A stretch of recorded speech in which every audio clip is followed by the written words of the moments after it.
Bismillahirrahmanirrahim.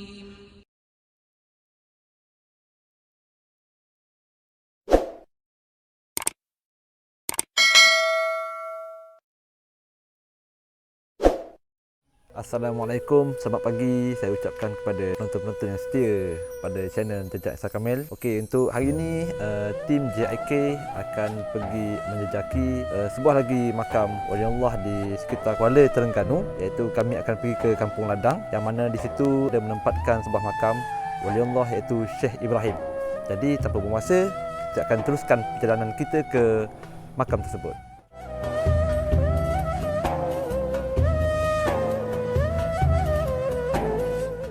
Baiklah para penonton, kami telah berada di tanah perkuburan Islam Jalan Pusara yang mana lokasinya terletak di tengah-tengah bandar Kuala Terengganu. Jadi apa yang anda lihat di belakang saya ini kelihatan sebuah makam yang dikatakan itulah makam Syekh Ibrahim. Selain daripada tokoh-tokoh ulama dimakamkan di kawasan ini dan juga kuburan masyarakat setempat, di sini juga dimakamkan beberapa golongan, iaitu seperti golongan kenamaan dan juga kerabat-kerabat diraja negeri Terengganu. Seperti biasa, kita akan mengambil beberapa informasi bersama dengan Pak Awi mengenai tentang sejarah makam di Jalan Pusara ini. Okey, Pak Awi, boleh Pak Awi cerita sikit mengenai kuburan-kuburan di sekitar ni, terutamanya Syekh Ibrahim. Dia kuburan sekitar ni kuburan Syekh Ibrahim namanya, tapi banyaklah kuburan raja-raja Terengganu banyak dimakamkan di sini. Jadi Syekh Ibrahim ni salah orang yang banyak berjasa juga pada negeri Terengganu. Masa perang Residen dalam tahun 1852 tu, orang putih nak mari serang, dua buah kapal perang nak mari serang Terengganu. Jadi Syekh Ibrahim Tok Pelang, Said Muhammad ayah pada Tok Kepaloh, dia naik atas Bukit Teri. Masa kapal orang putih duduk tengah laut, dia tabuk serban di 3 orang tu, dia kuar serban tengah laut, turun ribut, turun peti sabun menyabun, turun dengan hujan lebat dengan ribut. Jadi orang putih cakap tang lari. Ni maknanya saya makan Ibrahim ni ada seorang orang yang ambil orang Quran Badak. Kalau ikut ceritanya daripada ayat saya lah, Tok Raja Matasak, mana dia ratik la ilaha illallah tu jadi darah daging dia. Siapa dia mengeruh pun bunyi la ilaha illallah, la ilaha illallah. Belang ngeruh dia. Kalau kita bunyi kerong, dia tak dia ngeruh pun dalam kalimah. Jadi hak cerita ke Pak Awi ni pula, kisah kata cabut sebang kuar ke tengah laut tu, tukar ceritanya orang kelompok Imam Buta Manis tahun 70-an tu, dia umur 120 dah. Jadi dia dah tahu kisah ni pada tapi menapis cerita lisan. Inilah kekamatan Syekh Ibrahim, Tok Pelang, Tok Ketua Besar pada Tok Kepaloh. Lepas tu ulama besarnya ada Syekh Abdul Qadir Bukit Bayah pada sini, Tok Syekh Duyung pada. Syekh Abdul Qadir Bukit Bayah ni dia tok guru pada baginda Umar. Jadi anak sepupu dia Tok Syekh Duyung, Wak Abdullah bin Wak Muhammad Amin, Tok guru pada Sultan Zainal Abidin yang ketiga, Mohon Haji. Jadi ada kawasan ni tak jauh, kawasan ni belaka lah. Mana kubur Syekh Ibrahim ni, kubur-kubur ulama-ulama, kubur-kubur raja Terengganu banyak simpan di sini. Selain daripada dekat Masjid Abidin. Pasal Tok Syekh Duyung ni, dia lebih kurang dalam 50 tahun. Orang jadi keliru. Orang ditanda kewamat, tokai perahu usuk. Jadi apabila dah betul ni, ada seorang tu dia nama Wang Sulaiman. Anak-anak itu anak dia tu. Jadi dia pernah mari dengan ayah dia umur 10 tahun ke 12 tahun. Jadi dia lah betul. Hak ni tu saya Duyung. Makna dia kata hak nu bukan. Jadi saya pun cari waris hak nu, jumpa pula waris. Jadi waris dia tu khabar betul lah. Ni orang nu amat. Tokai perahu usuk. Ni wadallah hak ni. Makna hak ni. Jadi Wang Sulaiman pun khabar dia pernah mari dengan ayah dia. Hak ni lah dia tu. Nama penuh Syekh Bukit Bayas ini ialah Syekh Wan Abdul Qadir bin Wan Abdul Rahim bin Wan Draman bin Wan Abu Bakar bin Wan Ismail bin Faqih Ali Al-Malbari. Seterusnya bersambung nasab keturunan beliau hinggalah kepada Syekh Daud Al-Fatani.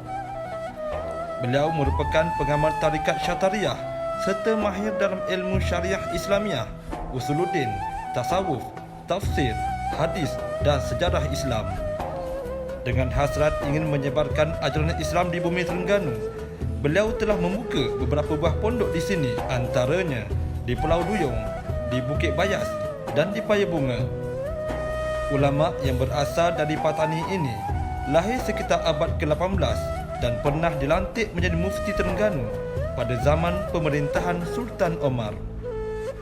Pada tahun 1864, Syekh Abdul Kadir Bukit Bayas wafat dan dimakamkan di perkuburan ini.